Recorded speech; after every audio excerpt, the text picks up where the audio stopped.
so popular because you can never inflate the number of Bitcoins created. When you get an increase in demand, but the supply stays the same, you get this increase in price. And that's why Bitcoins become so popular. I used to run a sportswear company back when I was younger in Tasmania. We used to manufacture garments from Pakistan and China and sell them to sporting teams in Tasmania. And I'd send $20,000 worth of basically Australian dollars over to China every month. By the time I'd send that $20,000 every month to China, it would only be worth around $17,000. And it'd take nearly 2 weeks to arrive. Why did it take so long? And who took the $3,000? Well, the middleman took that, the banks. If I was to do the same transaction in cryptocurrency, I could have bought $20,000 worth of crypto, sent it directly to China, and literally within seconds, they would have taken that with little to no fees, transferred it to the local Chinese yuan, and started building my garments. In a world where speed, transparency, and the fast-paced nature of cryptocurrencies, this is why I believe this is the future of finance. The second type of cryptocurrency, as I mentioned before, is the utility token. The second biggest type of cryptocurrency here is called Ethereum, and Ethereum is the utility token. Now, with Ethereum, we can build what's called smart contracts. Now, you're probably thinking, Ben, geez, shut up. There's a lot of big words here.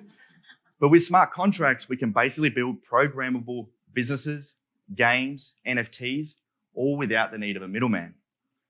A really basic example of how a smart contract would work is a vending machine.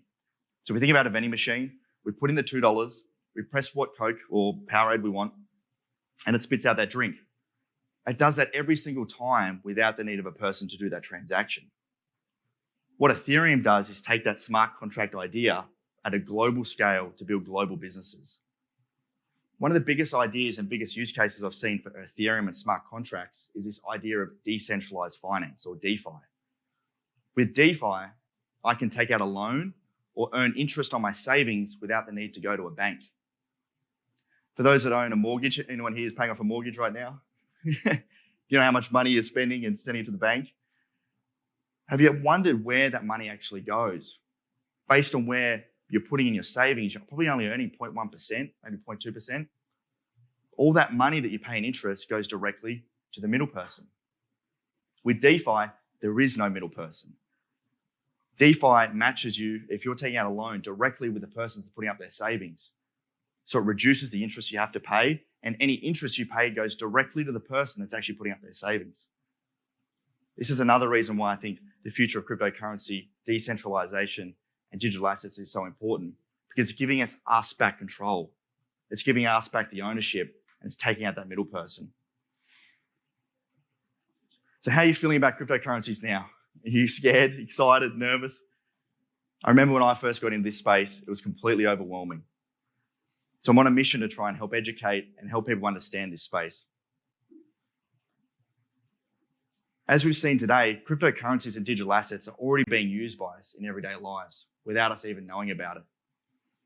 Cryptocurrencies are already being used as legal tender in places like Venezuela, El Salvador, where their local currency is inflated so much they actually can't use their currency too much anymore.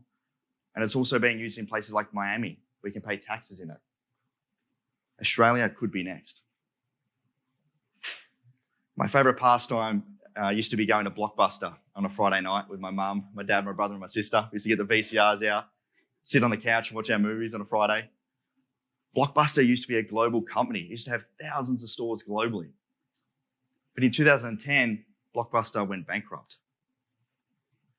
Blockbuster went bankrupt because it failed to see the digital transformation that was happening right in front of its eyes. In fact, Netflix actually pitched Blockbuster the idea of sitting in your home, on your couch, downloading a movie within seconds. And Blockbuster laughed them out of the room. A few years later, Netflix is now worth over $100 billion and has over 200 million customers. So the lesson here that Blockbuster learned pretty hard was that digital transformations happen regardless of your personal opinion. They happen based on what's better for humanity and what makes life better and simpler for everyday people. So the question I have for you today is, who do you want to be? Blockbuster or Netflix?